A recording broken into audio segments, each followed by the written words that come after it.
राम मंदिर का निमंत्रण यादव परिवार को दिया गया, वो नहीं गए। गढ़ नहीं घर बोलो। बड़े बड़े माफिया थे, उनके भी राम नाम सत्य है कि यात्रा निकल गई है। सेंधमारी कभी कभी हो जाती है। समाजवादी पार्टी के अध्यक्ष वहाँ फतिया पढ़ने के लिए उसके घर जाते हैं। भारतीय जनता पार्टी भी केंद्र की सत्ता में आसानी से वापस आने वाली नहीं। हम भारतीय जनता पार्टी वाले वो वोट बैंक से नहीं डरते हैं। जो राम को लाए हैं हम,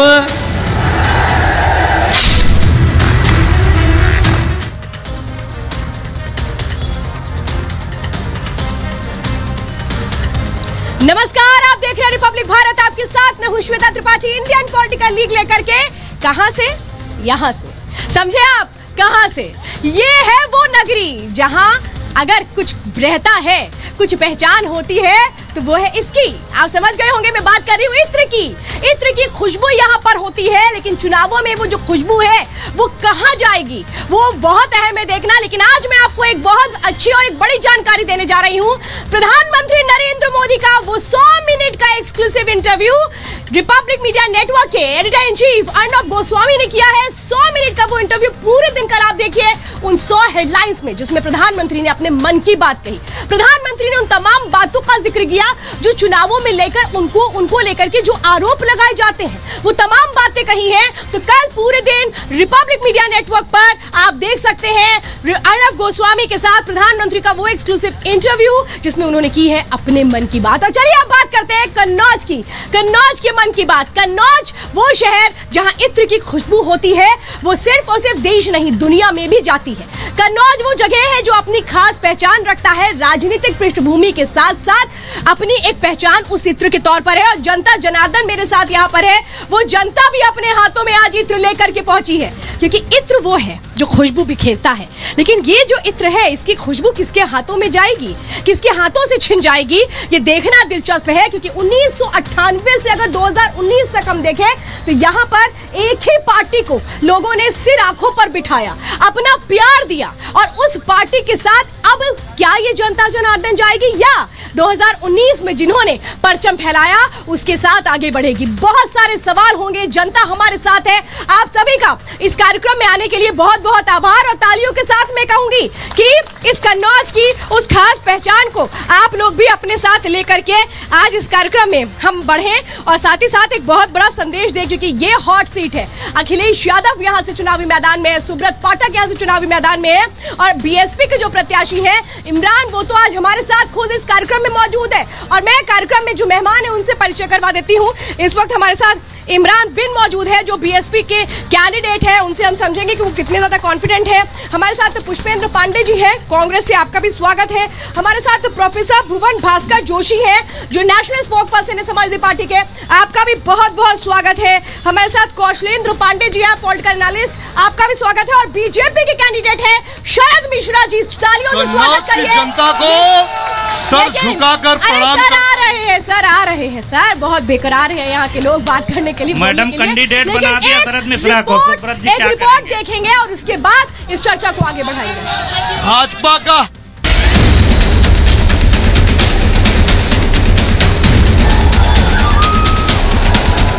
कौन से सांसद को पहनाओगे जीत की माला? माननीय सुब्रत पाठक जी को पहनाएंगे। मैं तो बीजेपी को दूंगा वोट। इत्र की खुशबू से दुनिया को दीवाना बनाने वाला कन्नौज उत्तर प्रदेश की राजनीतिक गलियारों में अहम जगह रखता है। यहाँ करीब 2 दशकों तक समाजवादी पार्टी का कब्जा रहा है, लेकिन बीते चुनाव में बीजेपी ने शानदार प्रदर्शन करते हुए समाजवादी पार्टी के गढ़ में सेंधमारी कर दी थी। अखिलेश की पत्नी और सपा प्रत्याशी डिंपल यादव को हार का मुंह देखना पड़ा था। बीजेपी के तमाम स्टार प्रचारक यहाँ दोबारा कमल खिलाने की जुगत में जुटे हैं, तो अखिलेश यादव कन्नौज को अपना गढ़ नहीं घर बता रहे हैं। गढ़ नहीं घर बोलो, और घर भी अगर गढ़ है तो अच्छी बात है। सेंधमारी कभी कभी हो जाती है। पूरा भरोसा इस बार कन्नौज की जनता पर कि कन्नौज की जनता पुनः विकास के लिए वोट देगी। गृह मंत्री अमित शाह ने कन्नौज की जमीन पर कदम रखे तो राम मंदिर का जिक्र करते हुए अखिलेश यादव पर जमकर निशाना साधा। जब राम मंदिर का निमंत्रण यादव परिवार को दिया गया, वो नहीं गए। वो इसलिए नहीं गए कि उनको अपनी वोट बैंक की डर लगता है। शाह ने कन्नौज से बीजेपी का जुड़ाव दिखाने के लिए यहाँ के मशहूर इत्र का भी जिक्र किया। साथ ही बताया कि रामलला के श्रृंगार के लिए यहीं से इत्र अयोध्या जाता है। G20 वाले आए ना, हमारे मोदी जी ने सबको कन्नौज की इत्र की बोतल भेंट करने का काम किया है। रामलला को गर्मी में जो चंदन का इत्र जाता है वो भी कन्नौज वालों आपका दिया हुआ है। राज्य के सीएम योगी आदित्यनाथ ने भी कन्नौज की धरती पर आकर राम के अस्तित्व पर सवाल उठाने वालों पर जमकर हमला बोला। कांग्रेस के लोग तो क्या कहते थे राम वो यही नहीं जो राम को लाए हैं हम। एक तरफ बीजेपी है जो 2019 के नतीजों को 24 में दोहराने की कोशिश कर रही है, तो वहीं दूसरी तरफ अखिलेश यादव अपने गढ़ को बचाने के लिए हर सियासी चाल चल रही हैं। अखिलेश यादव ने चुनाव प्रचार के लिए अपनी बेटी अदिति तक को मैदान में उतार दिया। अदिति अपने पिता के लिए कन्नौज में चौपाल लगाकर पिता के पक्ष में वोट मांग रही हैं। अब देखना ये होगा कि साइकिल पंचर हो जाएगी या डबल इंजन की सरकार इत्र की नगरी में फिर से कमल की खुशबू महकाएगी। Bureau report, Republic Bharat. तो बेहद उत्साहित है यहाँ की जनता अपने सवालों को रखने के लिए उन नेताओं के बीच जो अलग अलग पार्टियों से जुड़े। लेकिन शुरुआत मैं यहाँ की महिलाओं से करना चाहती हूँ। बताइए क्या सोच रही है, कन्नौज कितना आगे बढ़ा और इस बार क्या उम्मीद है कन्नौज को लेकर महिला की ओर? कन्नौज हमेशा आगे बढ़ा था और बढ़ेगा। कन्नौज की जनता ने ठान लिया है अब की बार 400 पार माननीय सुब्रत पाठक जी को सांसद बनाएंगे। मैं एक बात कहना ये चाहती हूँ कि माननीय अखिलेश जी से ये पूछना चाहती हूँ कि सिर्फ मुझे एक बात ये बता दें कि हमारे महापुरुषों से इन्हें प्रॉब्लम क्या है। हमारे अंबेडकर मेडिकल कॉलेज का नाम मायावती ने अंबेडकर रखा था और इन्होंने अपनी सत्ता में आने के बाद उसको चेंज कर दिया। इसके बाद भगवान बुद्ध की माता का नाम हटा के इन्होंने दूसरा नाम रख दिया इनको। और इनकी जो रैली थी मैनपुरी में अभी जो इन्होंने अपनी रैली की थी उसमें इनके गुंडे महाराणा प्रताप। बहुत नाइंसाफी, बहुत गलत हो गया, ये तो गलत है। आ रहे मैडम, आ रहे। मैं पूछना चाहता हूं समाजवादी पार्टी के प्रवक्ता से कि बनारस, फैजाबाद और अयोध्या में जो सिलसिलेवार बम धमाके हुए थे, उन बम धमाकों के आतंकियों को छुड़ाने के लिए समाजवादी पार्टी की सरकार ने हाई कोर्ट में याचिका क्यों डाली थी? क्या ये समाजवादी पार्टी के आतंकवादी थे? आपका कन्नौज का मुद्दा है क्या?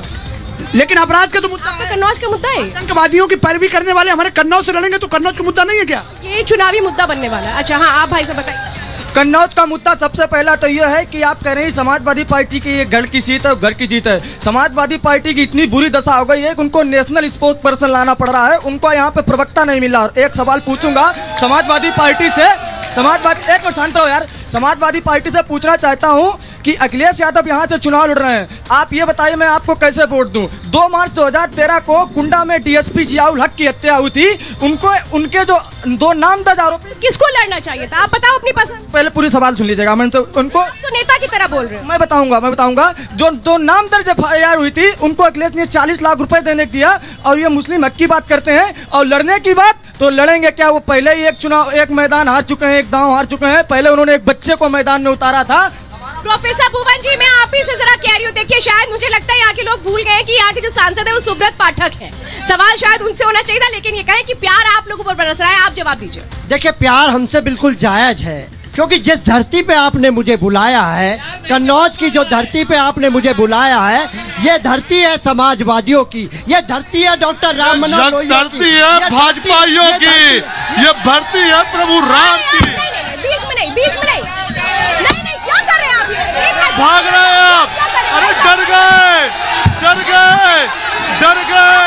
हार रहे हैं, खिसिया रहे हैं। एक मिनट, मैंने ये पहले ही कहा था भाई बोलने तो दो किसी को। तुम लोग यार गलत करते हो। डिबेट है, दंगा थोड़ी ना है। आराम से प्लीज यार अगर वो अपनी बात नहीं रखेंगे कैसे सुनोगे आप लोग? यार क्या बोलेगा नहीं, एक करके जवाब देगा। मैं बहुत प्यार से बोल रही हूँ। अब ऐसे बातें बोलिए, आप जवाब दीजिए। हम लोग माइक नहीं पड़ता जाएगा आपकी बात। बिल्कुल ठीक है, बिल्कुल एक एक करके सबको मौका मिलेगा बोलने। जो लोग यहाँ पर अगर माहौल खराब करेंगे उनको मैं कहूँगी अलविदा, अलविदा।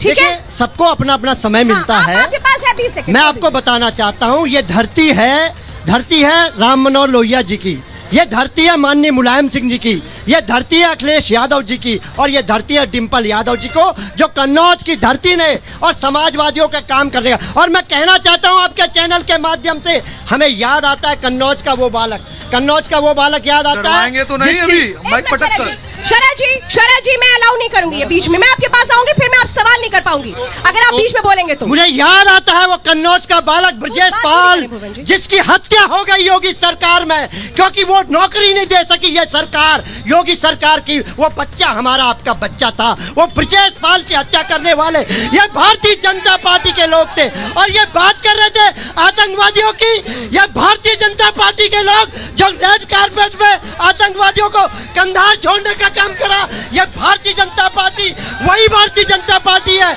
जिसके नेता बंगारू लक्ष्मण को पकड़ा गया। एक मिनट, मैं कहूंगी भुवन जी ने यहाँ पर आरोप लगा दिए, मैं तो कहूंगी मैं कन्नौज में खड़ी हूँ, कन्नौज की जनता भी है भैया, यहाँ के भी कोई मुद्दे हैं कि नहीं है? बोलिए शरद जी, अब आप भी बता दीजिए। मेरे दोस्तों, मेरे साथियों, भारत माता की चुनावी रैली तो नहीं है, चुनावी रैली तो है नहीं, मैंने आ गए ये लोग हमारे ऊपर इल्जाम लगाते हैं। और मैं बताना चाहता हूँ, अभी थोड़ी देर पहले आपने माइक पटक कर ये सिद्ध कर दिया कि आप शरीफ नहीं हो सकते, आप शरीफ नहीं हो सकते। शरद जी मुझे ये होगा कि मैं मौका नहीं दूंगा। भुवन जी आपका मौका हो चुका है। यही गुंडई इनकी बिजनौर में देखने को मिली, वो बिजनौर में समाजवादी पार्टी का नेता। कितने आप आश्वस्त हैं ये मुझे बता दीजिए बस। सुब्रत पाठक 2 लाख वोट से जीत रहे हैं। अच्छा। और रही बात इनकी गुंडई की, आज से 3 दिन पहले इनके एक समाजवादी नेता ने कन्नौज के कल्याणपुर गांव में प्रतिभा मिश्रा नाम की पाल समाज की एक महिला को धमकाने का काम किया और कहा अगर सरकार आ गई तो तालाब खोद देंगे। दूसरा, आप समझिए बिजनौर में युवजन। शरद जी, तो फिर ये कानून व्यवस्था का दावा तो आप ही लोग कर रहे थे, फिर ये कहाँ चला गया? मैं इमरान जी को मौका दूंगा, एक मिनट रुकिए, फिर यहाँ तो सिलसिला खत्म नहीं होगा। इमरान जी बीएसपी के प्रत्याशी हैं, या शरद जी कह रहे हैं कि सुब्रत पाठक 2 लाख वोटों से जीतेंगे, तो फिर आपको क्या होगा? ये बताइए, ये जनता यहाँ पे खड़ी है, आप भी खड़ी हैं, सुब्रत पाठक अगर 2 लाख से जीत रहे तो प्रतिनिधि को क्यों भेजा उन्होंने? मैं प्रत्याशी आया हूँ ना। नहीं हो सकता। समझना, आप बताइए कितने वोटर जीत रहे हैं? आप कितने वोटर जीत रहे हैं? 4 जून को हमारे जो भाई खड़े हैं ना, ये गमछा चाहे गुलाबी डाले, लाल डाले, गेरुआ डाले, ये हमारे को सांसद बनाने जा रहे हैं। अच्छा। 3 लाख वोटों से नहीं, लेकिन यहाँ पर बीजेपी तो कह रही है कि बीएसपी चुनावी मैदान में उतरी है, कि समाजवादी पार्टी कह रही है कि बीजेपी को सपोर्ट करने के लिए बी टीम है इसलिए आए चुनाव। अच्छा, मैं आपसे ये पूछना चाहता हूँ और इस कन्नौज की जनता से पूछना चाहता हूँ कि कन्नौज लोकसभा में 2009 का रिजल्ट क्या था, उससे पहले का रिजल्ट क्या था? हमेशा बहुजन समाज पार्टी दूसरे नंबर पर रही है। ये 2014 और 2024 के बीच जो मोदी जी की लहर चली, वो लहर का पोल खुल चुका है, जनता जान चुकी है, झूठ की गारंटी है, झूठ की गारंटी। अच्छा, एक बात मुझे बताइए, यहाँ जो भी लोग हैं सब अपनी अपनी बातें कर रहे हैं, आप मुझे बताइए, यहाँ पर ये कहा जा रहा है, जो सुब्रत पाठक है जो बीजेपी के कैंडिडेट है, वो कह रहे हैं कि भाई जितना प्यार कन्नौज मुझसे करता है उतना अखिलेश से नहीं करता, सही है? हम ये जानना चाहते हैं कि क्या ये हिंदू मुसलमान पे ही राजनीति होगी?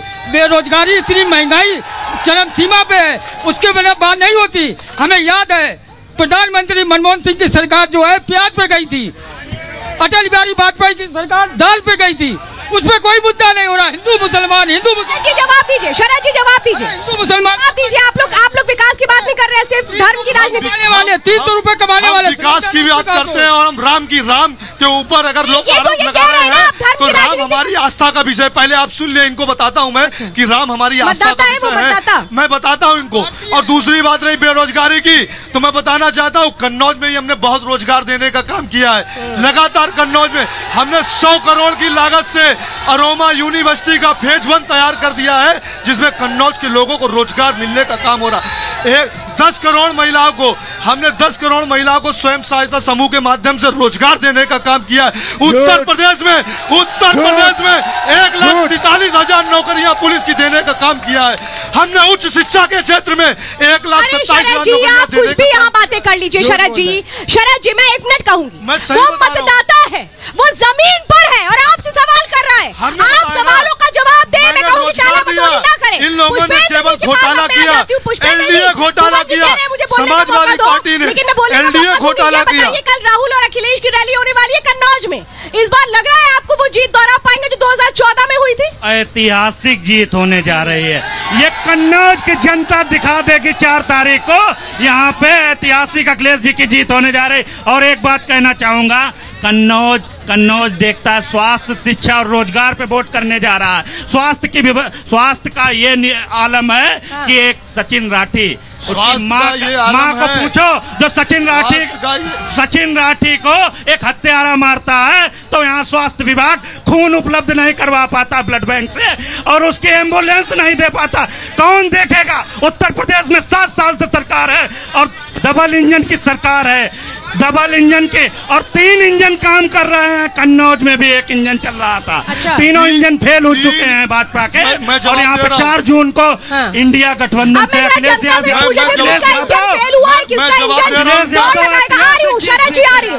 किसका इंजन फेल हो गया, किसका इंजन दौड़ लगाया? देखिए, मैं यहाँ का इत्र एसोसिएशन का अध्यक्ष हूँ, पवन त्रिवेदी मेरा नाम है। मैं ये बताना 2012 से 2017 तक यहाँ पे इतना गुंडा राज हुआ है, यहाँ पे इतनी गुंडाई हुई है, आप समझो कि सुब्रत जी के ऊपर भी फर्जी मुकदमे लगाए गए। 25,000 रुपए चोरी का उनके ऊपर मुकदमा लगाया गया, वो 4 साढ़े 4 महीने जेल में रहे हैं। तो समाजवादी काल में यहाँ पे इतनी लूट हुई हो, चाहे वो PWD के नाम पे हो, चाहे हित्र पार्क के नाम पे हो, चाहे वो मेडिकल कॉलेज के नाम पे हो, यहाँ पे इतनी धन उगाही की गई है जिससे यहाँ का पब्लिक पूरी तरीके से त्रस्त। व्यापार कैसा चल रहा है? इत्र व्यापार बहुत बढ़िया चल रहा है, क्योंकि अरोमा यूनिवर्सिटी यहाँ पे सुब्रत जी के प्रयास से आ गई है, और उसके बाद में अभी यहाँ पे पैकेजिंग इंस्टीट्यूट भी लगने वाला है। मेरा इनसे सवाल है, समाजवादी पार्टी के प्रत्याशी से, ये ब्रजेश पाल की बात कर रहे हैं, राजू पाल और उमेश पाल की हत्या के लिए ये क्या कहना चाहते हैं? मैं अभी जवाब लेती हूँ, मैं समाजवादी पार्टी का प्रत्याशी नहीं हूँ मेरे भाई। मैं समाजवादी पार्टी से पूछना चाहता हूँ, ये कल्याण सिंह क्या क्यों नहीं गए? मुख्तार अंसारी क्या इसलिए कि मुस्लिम वोट नहीं मिल जाता, और हिंदू के वो इसलिए नहीं कि वो हिंदू हैं? ये मेरा सवाल समाजवादी पार्टी के प्रवक्ता जी से, ये राष्ट्रीय प्रवक्ता है, और इस तरह से भी आपने देखा इन्होंने माइक फेंक दिया और इस तरीके से ये इस तरीके की हरकत कर रहा है। ये जनता को किस तरह से आश्वस्त करेंगे कि बस मैं हिंट ले रही हूँ, मुझे नेताओं से ही हिंट लेनी है। जरा मैं यहाँ पे एक सवाल ले लेती हूँ, बोलिए बस जल्दी। मैं सिर्फ इतना कहना चाहूंगा, ये 5 मिनट ये हिंदू मुस्लिम को छोड़ के बोल के दिखा दे तो जाने हम। आपको ये विकास के मुद्दों पे बात करें, कन्नौज की जनता ये समझ चुकी है। इन्होंने जो है सड़कें बनाई, लेकिन गांव की औरतें बीड़ी बनाती तब उनका घर चलता है। मैं पूछना चाहता हूँ, ये कन्नौज लोकसभा का चुनाव है, यहाँ पे कन्नौज सांसद की बात होनी चाहिए, कितना काम किया है ये नहीं बता रहे, प्रधानमंत्री की योजनाएं। भैया बहुत कन्नौज सांसद जी अपना विकास बताएं, जो 5 सालों में उन्होंने विकास किया उस पे बात करें। विकास की बात नहीं कर रहा, जनता ये बोल रही है। अगर समाजवादी सरकार शिक्षा की बात करती है तो ये पूरा उत्तर प्रदेश, सॉरी, अगर शिक्षा की बात करती है तो नहीं, पूरा उत्तर प्रदेश जानता है कि शिक्षा की धज्जियां किसने उड़ाई। माननीय बहन जी की सरकार में शिक्षा किस तरीके से परीक्षाएं होती हैं। अच्छा, मैं जरा अपने गेस्ट के पास जा रही हूँ, समय की बहुत पाबंदी है। शरद जी, मैं आपसे एक सवाल ले रही हूँ, देखिए, और मैं चाहूंगी 20 सेकंड में बात पूरी करें, क्योंकि मुझे सबसे बात बोलनी है। आपको इन चुनावों में हिंट क्या लग रही है खुद के लिए, बीजेपी के लिए? 20 सेकंड में बस। भारतीय जनता पार्टी 400 सीटों से जीत रही है। अच्छा, 4 सीटों जीत रही है बीजेपी। यहाँ पे मैं आपसे सवाल नहीं ले पाई, पुष्पेंद्र जी माफी चाहूंगी। मैं चाहूंगी कि आप बताइए क्या हिंट लग रही है, किस राजनीतिक पार्टी की जीत कन्नौज से हो रही है? हाँ, कौशलेंद्र जी, माइक। तो किसी की पार्टी के है नहीं, लेकिन ये माहौल दिख रहा है कि यहाँ तो सुब्रत पाठक को कोई हरा नहीं। अच्छा, आपको अपने लिए बताइए। भुवन जी, बहुत सारे सवाल आपसे, 20 सेकंड में बात पूरी करें सर। देखिए, मैं अभी भारतीय जनता पार्टी के जो साथी है, हिंट किसके लिए? अपने लिए? नहीं, मैं बता, 1 सेकंड। 20 सेकंड ज्यादा समय नहीं है, प्लीज समय बात पूरी कर लें। देखिए, मैं कहना चाहता हूँ, ये समाजवादियों की भूमि है। माननीय अखिलेश यादव 4 लाख वोटों से जीतने जा रहे हैं। इमरान जी, अपना भविष्य क्या देख रहे हैं आप? हिंट क्या है आपको? भाई साहब कह रहे हैं कि मैं किसी पार्टी प्रवक्ता का पार्टी से नहीं हूँ, और सुब्रत पाठक जी की तारीफ कर रहे हैं। अपने लिए बताइए ना, और सुन लीजिए, क्या है? आप तो खुद प्रत्याशी हैं। हम खुद प्रत्याशी हैं, हम घर घर जा रहे हैं, हम जनता के बीच जा रहे हैं। आप हमको कहीं देखे ना देखे, लेकिन ग्रामीणों में जाके देखिए, 4 जून को रिजल्ट पता लग जाएगा आपको। पुष्पेंद्र जी बता दीजिए क्या है? तो भुवन जी ने बता दिया, बताइए आपको क्या लग रहा है, अपने लिए क्या हिंट देख रहे हैं समाजवादी पार्टी और कांग्रेस? मैडम, मेरे यहाँ एक कहावत कही जाती है। अखिलेश जीत रहे हैं? नहीं, पहले सुनिए। कन्नौज में एक कहावत कही जाती, कन्नौज में नहीं पूरे इंडिया में कही जाती है कि ये विचारक के लिए है कि घर का परसैया अंधेरी रात। अच्छा। और ये वही हाल है कि उनसे पूछा गया कौन जीत रहा है तो उन्होंने अपना जवाब दे दिया। हाँ। लेकिन इन्हें जो पढ़ाया गया है तोते की तरीके से, राहुल गांधी जी नैया पार लगाएंगे। ये 400 से भागे राहुल गांधी, 400 में तो गांव में कुर्सी बेचने वाला भी आ गया। कि यहाँ तो आप, मुझे लग रहा था जनता बताएगी कि कन्नौज का इत्र व्यापार कितना फल फूल रहा है, जिसको पूरी दुनिया में पहचान मिली है, लेकिन उन मुद्दों पे कोई नहीं था। और मैं कहूँगी बस समय की बहुत जल्दी, बस 5 सेकंड। रोके से रुकता नहीं राष्ट्रवाद का भोर, ससुर मुलायम जब हुए बहुएं हुई कठोर। इनकी अपर्णा यादव जो है राष्ट्रवाद को देखकर आप मैं ये कहूंगी, मेरे पास समय की बहुत पाबंदी है, लेकिन आप प्रधानमंत्री नरेंद्र मोदी का वो एक्सक्लूसिव इंटरव्यू जो लिया है रिपब्लिक मीडिया नेटवर्क के editor in chief Arnab Goswami ने, 100 मिनट का वो इंटरव्यू कल आप पूरे दिन देखिए, क्योंकि चौथे चरण का मतदान उसके पहले ये सुपर एक्सक्लूसिव इंटरव्यू जिसका देश को इंतजार था, कल पूरे दिन देखिए। लेकिन जाते जाते उस इंटरव्यू की एक झलक आपको दिखाते हैं।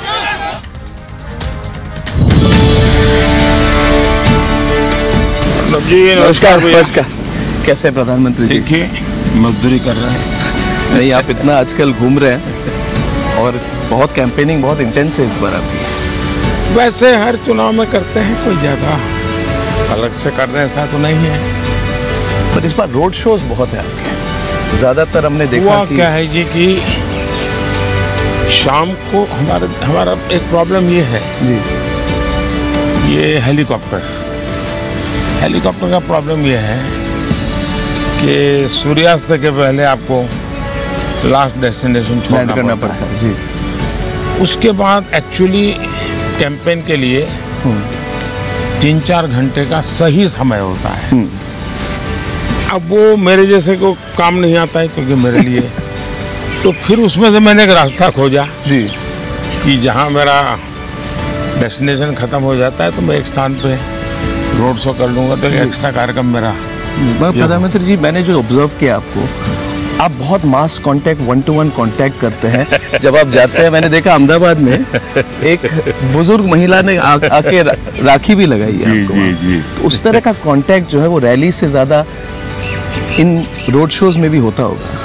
वैसे रैली में भी अनुभव आता है, रोड शो में सिक्योरिटी के मर्यादाएं रहती हैं जी, तो मैं ज़्यादा उनको एड्रेस नहीं कर पाता हूँ, लेकिन मैं देख लेता हूँ कि हाँ यार कोई खड़ा है, कोई चाहता है। जैसे कुछ बच्चे आजकल पेंटिंग बना के लाते हैं, ले आते हैं। हाँ, लेकिन उनके समाधान के लिए मेरा मन करता है कि मैं उनको ले लूँ। अगर एड्रेस है तो मैं चिट्ठी लिखता हूँ बच्चों को जी। हाँ। तो मोदी जी, ये कैंपेन मैं तो आपको बहुत सालों से फॉलो कर रहा हूँ, ये कैंपेन में कुछ अलग आपको लग रहा है पिछले 2014 या 9? और माहौल की बात जो होते हैं, इंटरव्यू से पहले पूछना चाहूँगा, ओवरऑल माहौल कैसा लग रहा है आपको इस बार? देखिए, 2014 के चुनाव में जब मैं गया जी, तो देश मुझे जानता नहीं था। मैंने थोड़ा बहुत मीडिया से जानता था, और मैं गुजरात में काम करता हूँ, उतना ही पता था उनको जी। उनको ये मालूम तो था नहीं भाई एक्चुअली क्या है, तो लोगों की क्यूरियोसिटी बहुत थी। तो 2014 में देखता था, मैं जो चीज़ कहता था उसको वो बहुत ही एक प्रकार से नापने की कोशिश करता है, समझे उनकी आंखों से दिखता था। अच्छा, कि ये क्या ये हो सकता है, क्या ये संभव है क्या, क्योंकि उन्होंने ऐसा कभी देखा नहीं था। जी। तो उनके लिए सब नयापन था। 2019 में गया जी, तो मैंने देखा कि एक बड़ा विश्वास का नजर जाता। तो लग रहा है यार, आदमी 14 में जो कहता था, 5 साल उसने डिलीवर किए, बर्बाद नहीं किए जी। उसने लगातार जो कहता था उसको करने का प्रयास किया जी। लोग मुझे इस बात पे जज नहीं करते थे कि हुआ या नहीं हुआ, पूरा हुआ या आधा हुआ, लेकिन ये जज करते थे कि दिशा सही है कि नहीं, प्रयास ईमानदारी से हो रहा है कि नहीं, और मेहनत करने में कोई कमी है क्या जी। और इन सारी कसौटियों पे देश ने कम से कम मुझे पॉजिटिव पाया। 19 में जब मैं गया तो ये अनुभव था जी।